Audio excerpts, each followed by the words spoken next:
Je voudrais à mon tour remettre un petit coup sur la caisse de grève par rapport au postier du 92 que je connais bien et qui, pour certains d'entre eux et d'entre elles, se retrouvent vraiment dans des situations de dingue financièrement. C'est pas simplement les fiches de paye qui sont séchées, c'est des situations avec leur mutuelle, avec leur vie personnelle. Donc si vous avez l'occasion, je vous invite à le faire. Je voudrais vous parler de nous. Nous qui avons tous des problèmes identitaires, paraît-il, c'est l'air du temps. Donc je vais vous dire ce qu'on est.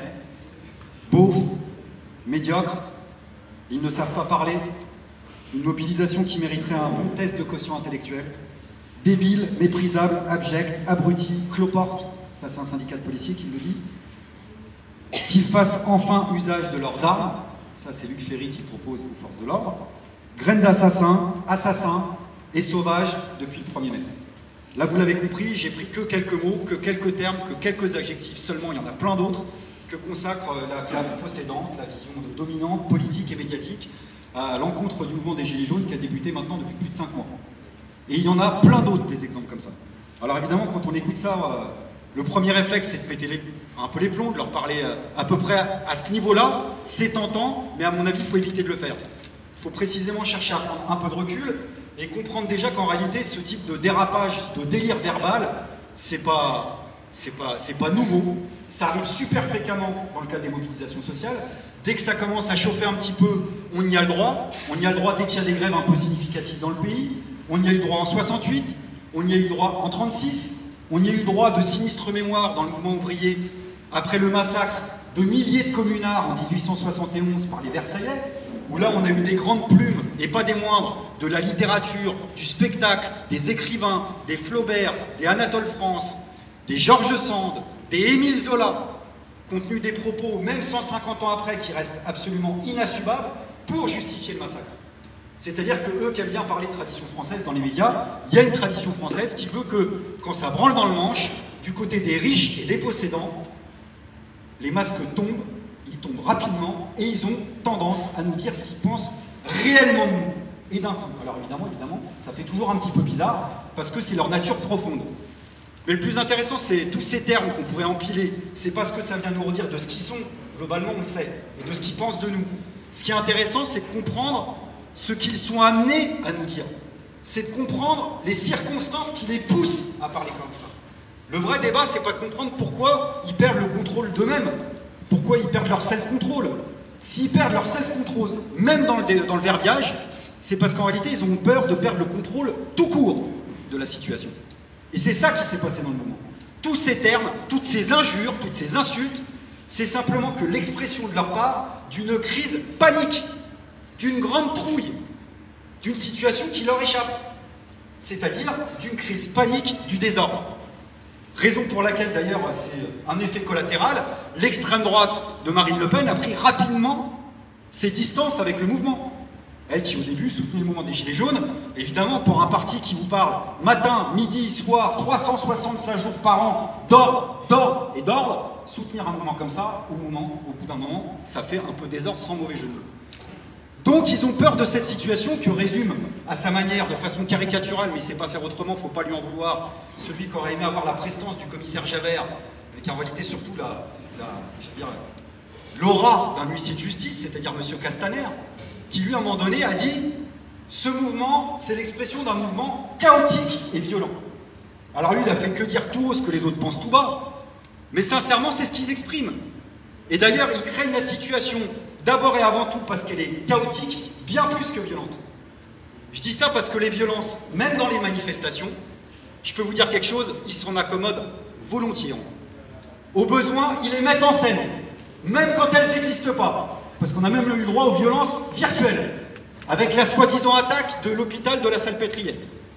L'hôpital de la Salpêtrière qui a été attaqué pendant 24 heures, vous l'avez vu, où M. Castaner et Mme Buzyn ont expliqué ni plus ni moins que le personnel d'aide-soignants a été attaqué. Ce qui est un mensonge caractérisé. Vous savez que dans des pays pas si lointains, c'est la culture anglo-saxonne, pour moins que ça, on démissionne. Et eux qui aiment chercher les casseurs du service public et du domaine hospitalier, il ne faut pas aller si loin que dans les manifestations. Il faut s'arrêter à l'Élysée, à Matignon et au ministère de la Santé. En général, ça ne va pas plus loin. 15 000 suppressions d'emplois en un an. Des milliers de lits fermés. Ça, c'est l'attaque d'un service public hospitalier. Là, il n'y en a pas eu. Parce qu'évidemment, violence virtuelle ou pas, quand on a ça, et c'est pour ça que je parle de mise en scène, ça nous fait des images à la télé qui durent 1 jour, 2 jours, 3 jours, 4 jours, où on a des flash infos, des émissions spéciales, des analystes, des consultants, des policiers. Je crois qu'on sera tous d'accord pour dire qu'on n'a jamais autant vu de policiers pour commenter des manifestations qu'en ce moment. Des fois, tu reviens de manifestation, tu allumes ton téléviseur, c'est pas compliqué. Tu as l'impression que tu n'es pas devant ta télé, que tu es déjà en garde à vue, parce que c'est l'ambiance du moment. Avec le discours qu'on connaît, c'est tellement pratique de parler de tout ça. Parce que quand on parle de ces violences-là, on ne parle pas du reste. Et de toutes celles qui dérangent. À commencer, oui, même si c'est pas politiquement correct de le dire, par les violences policières. Mais simplement parce que c'est une réalité. Je crois qu'on est en train de ne pas comprendre dans ce pays le tournant autoritaire qui est pris. Même en 68, il n'y a pas eu ce type de répression-là. Des milliers de blessés, des centaines de blessés graves, qui vivront plus jamais de la même manière. Parce qu'estropiés, mutilés, éborgnés, y compris des lycéens, avec des images de dingue. Un CRS, on a vu le premier mec qui balourde un pavé, normal, ça passe crème. Un autre qui met carrément une matraque télescopique dans le pantalon, sur le rectum d'un manifestant. Ça passe normal. Je veux dire, on est en train de vivre un moment qui est extrêmement important et qui renvoie à une exception française. Eux qui aiment toujours faire des comparatifs sur les plateaux télé, vous savez, sur la France et le restant du monde, surtout quand il s'agit de comparer les acquis sociaux pour nous faire passer pour des privilégiés.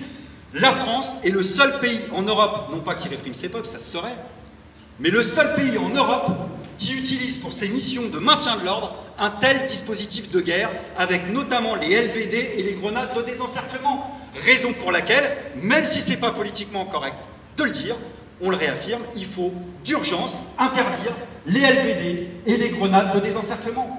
Et pas simplement des manifestations au quotidien, parce qu'on connaît aussi l'usage qu'en est fait dans les quartiers populaires, notamment au jour le jour. Et puis il y a une autre forme de violence. Alors il y a une gilet jaune sur un plateau télé qui avait poussé un cri du cœur, mais à quel point elle avait raison, pour remettre simplement les pendules à l'heure, en expliquant que entre les violences urbaines et les violences sociales, il y a quand même 2 poids, 2 mesures.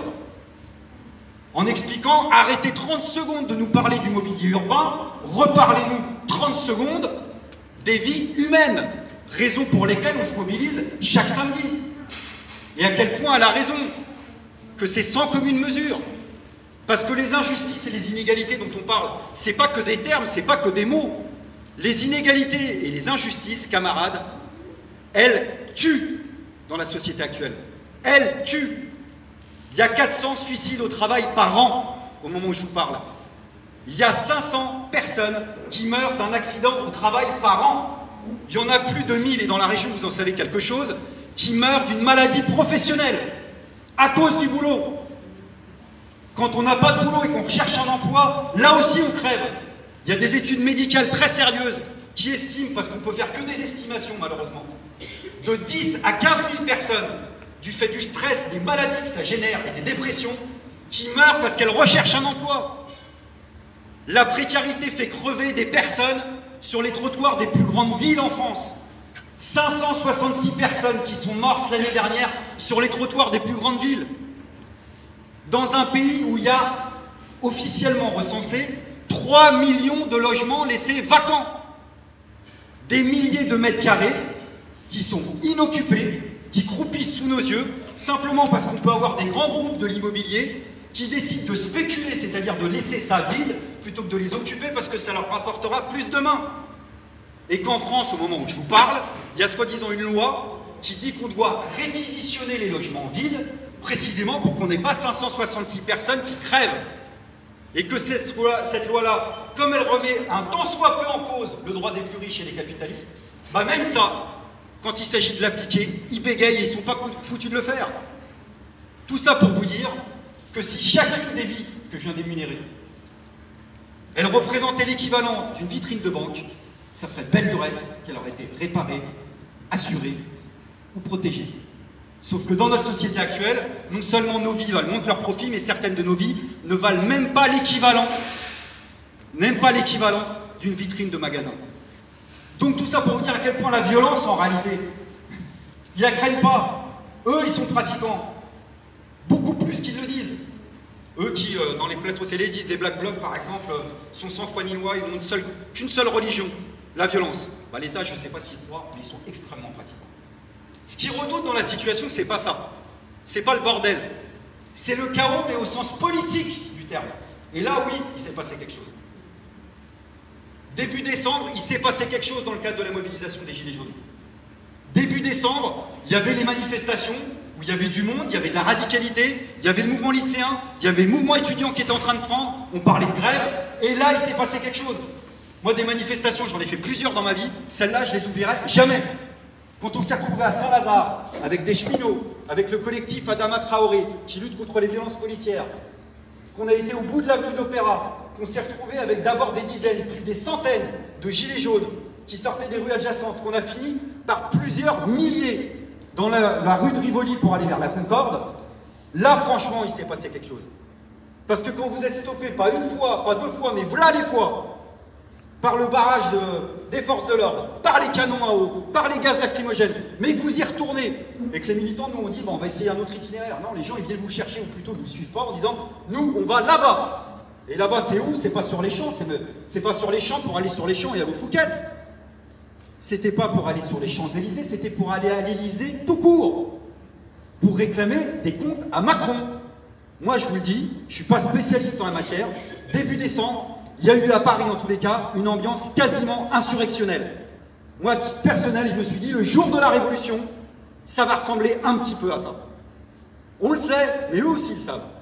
C'est pour ça que quand ils nous vannent en haut sur le degré d'infiltration des manifestations, puisqu'on est tous infiltrés par quelqu'un dans les manifs, infiltrés par des casseurs, par des graines d'assassins, bref, j'en passe et des meilleurs, il ferait bien de s'intéresser à leurs problèmes à eux, c'est leur problème d'exfiltration potentielle.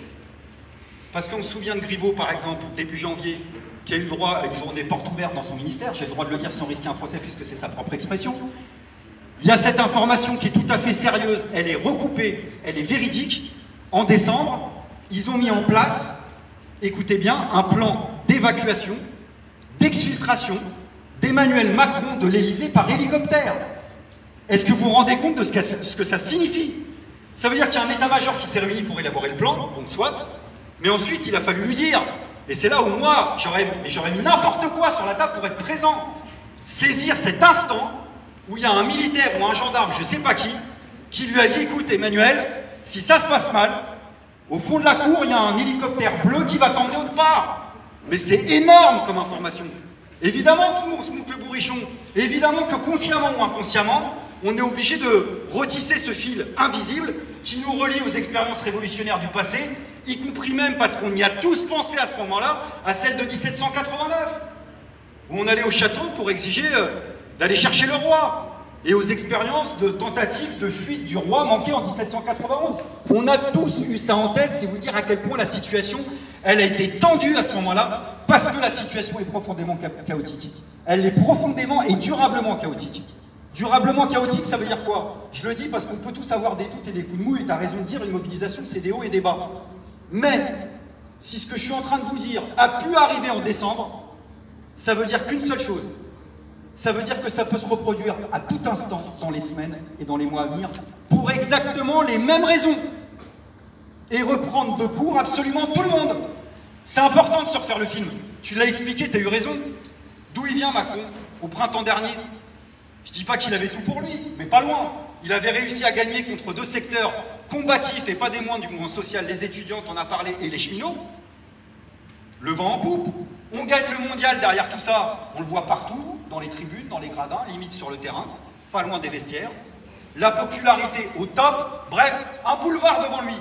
Oh, seulement 4 mois après, c'est seulement 4 mois après qu'on le retrouve à la tête d'un château de sable qui manque de s'effriter, c'est-à-dire rattrapé de plein fouet par la réalité de la situation française, qui repose d'abord et avant tout sur des sables mouvants et qui reste donc ouverte. C'est pour ça que vous énervez même pas quand à la télé, vous écoutez ceux, et qui ne se lassent pas de le faire, vous annoncent la mort de la mobilisation à la fin de chaque mois, voire de chaque semaine, voire de chaque jour. Parce que ça ne renvoie pas la situation telle qu'elle est. Il y a de nouveau des perspectives face à nous. Pourquoi? D'abord parce que le grand débat a abouti. Et il aboutit à quoi? À rien. La fin du grand débat, c'était la promesse, même vis-à-vis de son propre camp, qu'il allait pouvoir clore la séquence. Qu'est-ce qu'il a fait? dans sa grande conférence de presse, à part nous faire des blancs de 20 secondes, et puis de se tuer à nous réexpliquer ce qu'on n'aurait pas compris, de se tuer à nous redire qu'il nous aurait compris, que c'est nous qui n'aurions pas compris, qu'il nous aurait compris. Ce qui nous fait penser toujours à la formule « à l'acide est tellement géniale » de Jacques Prévert, qui disait « quand quelqu'un se tue à vous expliquer quelque chose, laissez-le mourir, c'est mieux ». Donc on va le laisser se tuer à nous réexpliquer ça, puisqu'il va continuer à le faire. Il est là-dessus. Donc la situation, elle reste ouverte, puisque en guise de satisfaction des revendications, il nous expliquait qu'il fallait travailler plus longtemps en étant payé la même chose. Ça s'appelle du travail gratuit. Pour ceux qui se battent pour que le travail soit correctement rémunéré, on voit à quoi ça mène. Évidemment que ça agace tout le monde et que ça passe pas. Deuxième séquence qui devrait, d'après lui, clore la mobilisation, celle des européennes. Je ne lis pas dans le mar de café, mais je vous le dis d'emblée, ça va rien clore du tout. Parce que la vraie spécificité de cette élection européenne, pour l'instant, c'est qu'elle ressemble à rien du tout. Alors nous, dans cette élection, on a cherché à se présenter, mais même pour ça, il faut de l'oseille, il faut plus d'1 million, on n'y est pas arrivé, maintenant on ne va pas pleurnicher, on trousse les manches, on va chercher à faire entendre notre voix anticapitaliste et internationaliste, mais d'emblée, on sait que les deux meilleurs ennemis du monde, hein, puisque là, Le Pen, Macron, ils n'en peuvent plus de se haïr, c'est tellement pratique, qu'ils soient désavoués ou pas, de toute façon, ça ne va rien régler politiquement. Donc la séquence, elle reste ouverte, et ça veut dire que notre responsabilité, humblement, c'est de continuer à fédérer toutes les forces sociales, toutes les forces politiques, pour lutter et faire tomber ce gouvernement, qui est en ballottage permanent, mais pas simplement électoral. Parce qu'il repose sur ce chaos qui est profond. Et ce chaos profond, je crois, même si je ne suis pas un brillant analyste, que c'est l'origine même du mouvement des Gilets jaunes. L'origine du mouvement des Gilets jaunes, c'est quoi? C'est une explosion qui est venue du fond de la société et qui a rencontré un appel d'air qui venait du haut de la société, issu des fissures qui fracturent le pouvoir qui est en place et qui est en crise. Ça a été un coup de grisou, à l'époque on parlait de la petite goutte d'eau qui a fait déborder le vase, mais c'était plus que ça. Ça a été une allumette sur un baril de poudre. Ça a été une détonation sociale qui est venue d'un secteur du monde du travail et des classes populaires qu'on n'attendait peut-être pas forcément. Alors du coup, au niveau du mouvement ouvrier, au début ça tergiversait un petit peu, mais on a eu, et ça c'est un acquis, et sachez-le, des dizaines, peut-être même des centaines de milliers de personnes qui se sont politisées au bon sens du terme en un temps record, sur les ronds-points, dans les manifestations, dans les tentatives de coordination. Des personnes qui en 5 mois ont appris ce qu'on n'apprend parfois pas au cours d'une vie tout entière et qui sont devenues méconnaissables et qui sont plus pareilles aujourd'hui qu'au début du mouvement. Et ça, c'est extrêmement important parce que l'avoir fait sur des bases sociales, c'est toujours mieux que de ressasser sa colère sur des bases notamment de la crainte, de la peur et notamment du rejet de l'autre. Et on sait à quel point ça générait quelque chose pour l'extrême droite. Ça, c'est un acquis. Cette détonation, elle est venue pare-choquer le pouvoir, et on oublie de le rappeler, qui était en crise avant même le début du mouvement. Il était en crise parce que c'est, j'allais dire, c'est la marque de fabrique de ce pouvoir d'être en crise, c'est comme ça. D'abord son hétérogénéité, le fait qu'ils sont déjà en train de battre tous les records des ministres qui se barrent au fur et à mesure, le fait qu'ils sont rattrapés et qu'ils seront encore rattrapés par les affaires et pas des moindres, parce que l'affaire Benalla, d'après moi, ça va les suivre et leur coller comme un sparadrap pour un petit bout de temps. Et puis en crise, parce que ça renvoie à l'ADN du pouvoir macroniste et en réalité, pour être tout à fait franc, à l'ADN de Macron lui-même. C'est-à-dire au-delà de toutes les saloperies sociales qui nous sortent, et les injustices fiscales qu'on connaît, qui sont tellement grosses, il y a cette façon tellement méprisante de nous parler, tellement insupportable, qui sort de, comment dire, c'est sous-naturel. Je disais tout à l'heure, des fois les dominants, il faut que ça chauffe pour qu'ils nous disent vraiment ce qu'ils pensent. Lui, il n'y a même pas besoin que ça chauffe. Même à froid, il nous dit tout le mal qu'il pense de nous. Les ouvrières illettrées, les cyniques, les gens qui ne sont rien, le chômeur qui ferait bien de traverser la rue pour trouver un job. Lui qui n'arrête pas de nous parler comme si on était ses enfants ou ses élèves. Mais il n'y a pas quelqu'un autour de lui pour lui dire qu'il arrête de faire ça. On n'est pas ses enfants, on n'est pas ses élèves. Il n'est pas notre père, il n'est déjà même plus notre président de la République. C'est ce qui causera sa perte. Quand, comment, je ne sais pas, mais cette arrogance, il va la payer. Parce que ça nous énerve. Mais c'est une conséquence imprévue. C'est que dans son camp social, et pourtant il met de l'énergie à les défendre, ça finit par inquiéter. Parce que chez les plus riches, Macron, c'était leur acte 2 à eux. C'est-à-dire l'acte 2, l'espoir qu'il y ait une nouvelle phase pour la 5e République qui commençait à sentir le moisi. Ils pensaient qu'en gros, en changeant radicalement le personnel politique, et c'est vrai qu'ils l'ont fait, ils arriveraient à nous faire croire qu'on avait changé les règles du jeu. Et puis on voit que finalement, même Macron, il n'est pas capable de stabiliser cette situation. Et c'est ça qui les inquiète. Alors maintenant, si on est tout à fait honnête, ça dépasse la crise du pouvoir macroniste, ça dépasse même la crise de la Ve République, c'est une crise globale de la représentation politique qui va même au-delà de nos frontières et qui renvoie à l'évolution du monde qu'on est en train de connaître. En réalité, tout ça, ça traduit une fin de cycle. On est en train de changer de période. Parce que même le système capitaliste mondialisé tel qu'on le connaît, il est en train de basculer. On sent bien qu'on n'est plus tout à fait dans la période des 30 dernières années, qui était la période de la mondialisation libérale, qui a de nouveau de la compétition entre les États, qui a les rivalités, les guerres économiques, voire les guerres tout court en perspective, qu'on a une mondialisation capitaliste qui a déjà fait un peu le tour du monde. Et comme elle a fait le tour du monde, bah, elle finit par tourner en rond. On a des mouvements de capitaux du coup qui circulent frénétiquement, qui cherchent des acheteurs, des marchés solvables, qu'on ne trouve pas. Du coup ça les rend dingues. Du coup ça fait ressurgir les crises de contradiction profonde du système capitaliste. Et c'est ça qui suscite l'instabilité politique généralisée. Vous regardez bien en France et en Europe et dans le monde. Où partout, chacun avec ses spécificités, on a comme caractéristique le fait que les principaux partis qui tenaient le système sont discrédités, désavoués, voire disparaissent de la scène politique. Et pour l'instant, ça bénéficie malheureusement d'abord à l'extrême droite, au courant populiste, à les Erdogan, à les Netanyahou, à des Trump. La Trump, vous savez, qui est une pétition qui circule aux États-Unis, qui est en train de connaître un certain succès pour chercher à le destituer en s'interrogeant sur sa capacité mentale à diriger le pays. Alors c'est vrai que c'est tentant comme théorie, parce qu'on a connu des regards un peu plus intelligents. Mais c'est pas ça le problème. La vraie question, c'est pas de savoir s'il est apte ou pas mentalement à diriger le pays. La vraie question, c'est de savoir si le système aux États-Unis comme ailleurs est encore apte à gérer une situation qui est devenue ingérable. Parce que profondément chaotique. Et le chaos, je crois que c'est vrai en politique comme pour le restant, ça peut être un chaos fondateur de quelque chose de neuf, bourré d'espoir, et ça peut être un chaos parfaitement destructeur. Et c'est pour ça qu'on n'a plus le choix d'agir d'une manière ou d'une autre. Alors, une fois de plus, à l'échelle de nos responsabilités, nous, on sait ce qu'on représente, mais on a beaucoup d'enthousiasme pour chercher à faire en sorte que, si on espère un chaos fondateur, alors ça veut dire une chose, c'est que le mouvement actuel des Gilets jaunes, qui n'est pas mort, il a besoin d'une victoire sociale et politique fondatrice. Fondatrice, ça veut dire quoi? Ça veut dire qu'on gagne face au pouvoir et qu'il n'y ait pas photo. Sur quoi? J'en sais rien tout de suite maintenant. Mais continuer à engranger des trucs qui, malgré tout, ont été engrangés depuis le mois de décembre.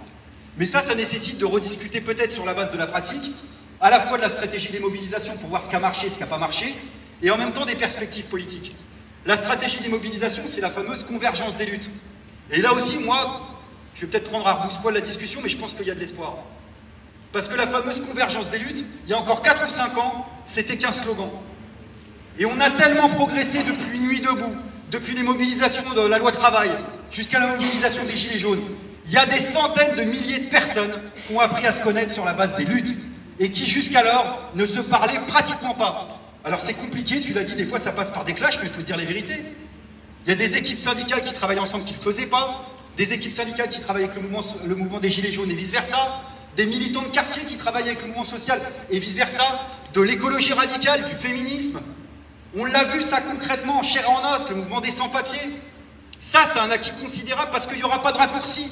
Macron ne reculera jamais devant autre chose que quelque chose qui lui fait peur de perdre l'essentiel, c'est-à-dire le pouvoir. On ne va pas le convaincre, ni avec des menaces, ni avec des bons arguments. Et ça nécessitera qu'en effet, le même jour, la même heure, on s'arrête tous et toutes pour lui rappeler que sans nous, il n'y a rien qui tourne.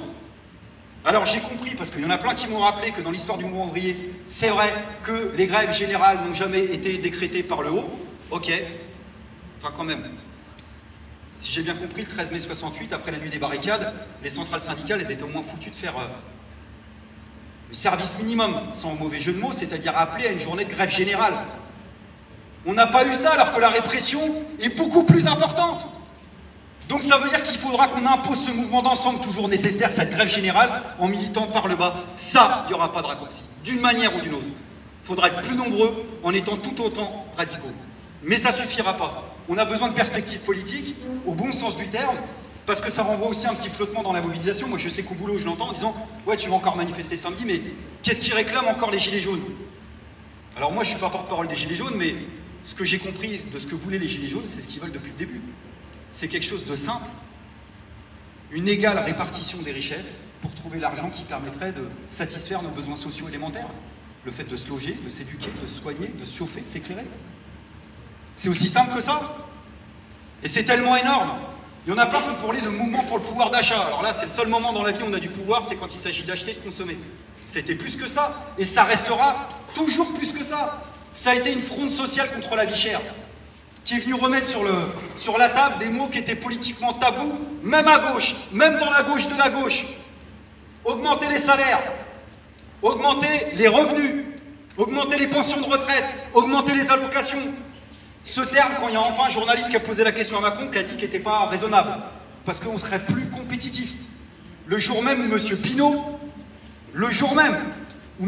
comme PDG, donc je mets de côté tout le restant de sa rémunération, a vu son salaire passer de 2,7 millions à 22 millions. Normal. 1 million, c'est 10 fois 100 000, parce qu'on l'oublie à force, évidemment, les chiffres ils volent au-dessus de nos têtes. C'est tellement révoltant quand on voit que Carlos Ghosn, pour une soirée classique, pour ses 60 ans, au château de Versailles, si vous n'avez pas vu la vidéo, regardez la vidéo, vous allez reprendre, comment dire, de l'énergie pour manifester pour au moins une dizaine d'années. Ils sont tous en perruque blanche, 600 000 €. Payés, évidemment, pas de sa poche. Donc on a bien compris que de l'argent, il y en avait, même quand la cathédrale de Notre-Dame s'est écroulée à cause de l'incendie. 1 milliard en 24 heures, normal. Donc on a compris que l'argent existait, qu'on pouvait répartir les richesses. Mais, et c'est là où la discussion politique commence, y compris dans le mouvement ouvrier, c'est qu'à un moment, il ne suffit pas de dire là où il y a l'argent, c'est bon, on n'est pas tarté, on a vu où était l'argent. Dans les profits, dans la spéculation financière, dans les dividendes, pas de problème. Il faut expliquer, non pas là où il est, mais comment on va le prendre. Sinon, on raconte des histoires pour les enfants. Et ça veut dire pas simplement trouver une bonne politique fiscale, même s'il en faut une qui soit anticapitaliste, ça veut dire qu'il faut poser là aussi des sujets politiques tabous, c'est-à-dire comment on fait pour prendre la main sur ce qui permet de financer la réalisation de nos travaux et de nos projets, ce qui permet de prendre la main sur la satisfaction de nos besoins sociaux, c'est-à-dire de mettre la main sur le nerf de la guerre dans le système capitaliste, l'argent, le crédit, la monnaie. Ça veut dire prendre la possession 100% publique du secteur bancaire en y expropriant les capitalistes. Le restant, c'est des histoires pour les enfants. Et la discussion européenne, elle est tellement caricaturale et c'était tellement prévisible. Alors c'est vrai, on n'a jamais autant parlé des banques que dans cette élection. Mais c'est quoi? C'est pas une discussion politique. C'est un bureau de change. On a un débat qu'oppose des courtiers d'un côté, partisans de l'euro, à de l'autre, des apprentis douaniers qui nous expliquent qu'il faut retourner au franc.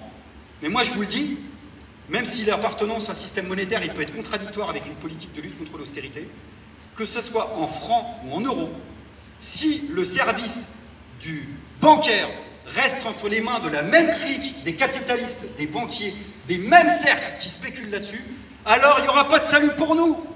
Oui, c'est bon de rappeler qu'en effet, dans les traités européens, et c'est d'ailleurs pour ça que nous, on y a toujours dit non, il y a des règles qui stipulent et qui gravent dans le marbre le fait que les pouvoirs publics sont bons qu'à donner de l'argent public à des banques privées qui vont spéculer sur les déficits publics. C'est vrai, mais je vais vous dire, on a la même chose en France. Hein. La loi bancaire de 73, elle stipule exactement la même chose. Donc l'issue, c'est pas de rester dans cette Europe-là dont on ne veut pas, c'est de rompre avec elle. Mais c'est pas de se recroqueviller sur nous-mêmes en pensant que les frontières vont nous protéger de quoi que ce soit.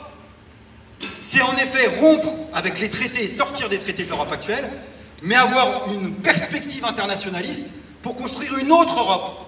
Des travailleurs, des peuples, des exploités, des opprimés, vous l'appelez comme vous voulez, où on se dise que pour une fois, on ne va pas prendre le pire de ce qu'il y a chez le voisin, mais le meilleur, pour avoir un salaire minimum européen, pour avoir une loi d'interdiction des licenciements à l'échelle européenne, pour avoir des services publics européens. Dans le domaine de l'énergie et des transports, si on veut lutter par exemple contre le réchauffement climatique, c'est nécessaire. Pour avoir un droit à l'avortement effectif dans l'ensemble des pays membres de l'Union. Pour avoir une construction qui se fasse non pas du haut vers le bas, mais du bas vers le haut, avec des peuples qui, en conscience, décident d'un avenir commun, en le vivant solidairement des autres peuples qui luttent autour de nous. Et il y en a des peuples qui luttent autour de nous. Le peuple algérien, qui nous donne une sacrée leçon, qui vient nous rappeler ce qu'on avait oublié. C'est-à-dire que quand on est nombreux et nombreuses, on peut déplacer des montagnes. Du peuple kurde, du peuple palestinien, Des peuples qui, en conscience, n'acceptent pas que la Méditerranée soit ce cimetière honteux, anonyme, cette marque indélébile sur l'histoire de notre civilisation, où 17 000 personnes sont mortes depuis 2014, d'un seul fait, les frontières. Parce que les frontières tuent. Alors il y a l'actualité qui vient nous rappeler ça régulièrement, chacun a son lot d'émotions. Moi il y a un récit que j'ai appris récemment qui m'a bouleversé, j'en ai eu les larmes aux yeux.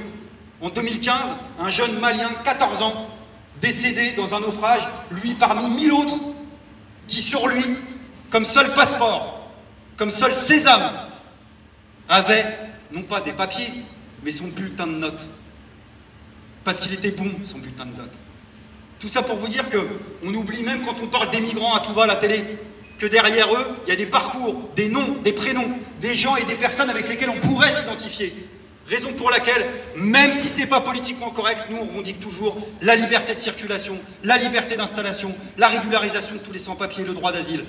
Parce que quand on est fort sur les questions internationalistes, on est fort sur les questions sociales, ça va de pair en général.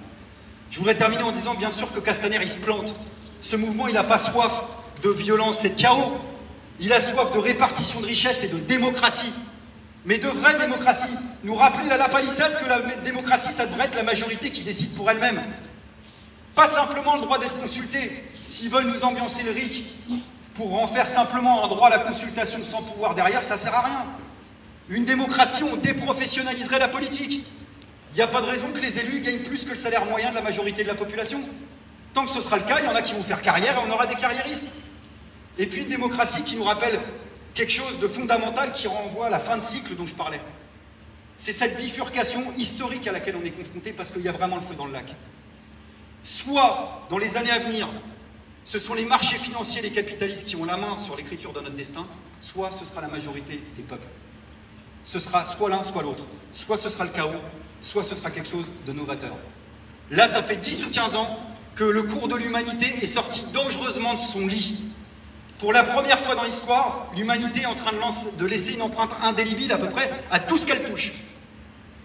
Sur le sol, avec la déforestation, sous le sol, avec les pollutions radioactives, dans l'air, avec le réchauffement climatique, sur l'espèce animale, on est en train de vivre la 6e disparition de l'espèce animale, et pour la première fois de l'histoire, c'est du fait de l'intervention humaine. Impact de l'humanité sur elle-même, parce qu'on est en train de vivre une aliénation dans le cadre de la société moderne, je crois qu'on n'a jamais connu autant. C'est-à-dire qu'on ait un boulot ou pas un boulot, on est tellement pieds et poings liés à ça, qu'on ne pense plus qu'à ça, et même la distinction entre le temps libre et le temps de travail, il devient de plus en plus compliqué. Et puis impact de l'humanité, peut-être sur l'espèce et son évolution elle-même, puisque maintenant c'est pas simplement un rêve, les nouvelles multinationales de la mondialisation capitaliste, les fameuses GAFAM, les Google, Apple, Facebook et consorts, mettent des centaines de milliards de dollars pour payer les plus riches chercheurs à travailler à l'aide de l'espèce humaine et pour par exemple profiler les gens en leur disant moi avec l'aide des algorithmes et tout ce que je pourrais tirer de toutes les informations que tu vas me donner volontairement, je pourrais déduire qu'à tel âge tu auras tel problème sanitaire, tel problème de santé, sur 30 ans, sur 40 ans, sur 50 ans, et comme du coup tu les sauras, tu pourras les prendre en temps et en heure. Et ils prétendent, et c'est pas du tout un rêve, ils prétendent du coup émettre ce qu'ils appellent des points de vie en fin de parcours. C'est-à-dire que les riches auront le droit de vivre plus longtemps que les autres, ce qui est déjà en partie le cas. Ça, si c'est pas une bifurcation anthropologique, je ne sais pas ce que c'est. Et ça veut dire que face à ça, face à ce dégât productiviste qui flingue l'environnement, qui flingue l'humanité, on ne peut pas se contenter simplement d'élever des digues de plus en plus haut. À un moment donné, il faudra couper le robinet et changer radicalement les règles du jeu. Les changer radicalement. C'est pour ça que nous, on est révolutionnaires et qu'on ne se cache pas pour ça. J'entendais, je ne sais plus, celui-là, il était fort aussi, encore à la télé, nous expliquer que le mouvement des Gilets jaunes, c'était fini, que derrière les Gilets jaunes, il n'y avait plus que des drapeaux rouges, des drapeaux noirs et des gens encagoulés. Ben moi, je ne suis pas encagoulé. Mon drapeau, il est rouge, il y a du noir dedans, probablement plein d'autres couleurs, mais j'en suis fier. Fier de proclamer encore haut et fort qu'il faut changer de façon révolutionnaire cette société pour en inventer une autre. Peu importe le nom qu'on lui donne. Moi aussi je l'appelle communiste, il y en a qui l'appelleront éco-socialiste, socialisme libertaire, autogestionnaire, peu importe, c'est pas le but du jeu, c'est construire une autre société que celle-là. Et ça nous anime en termes de perspective de fond, et pour ça il faut prendre du temps pour militer, pour se regrouper, et c'est ça qui nous anime dans les semaines et dans les mois à venir, parce qu'on va continuer le combat. Je vous remercie.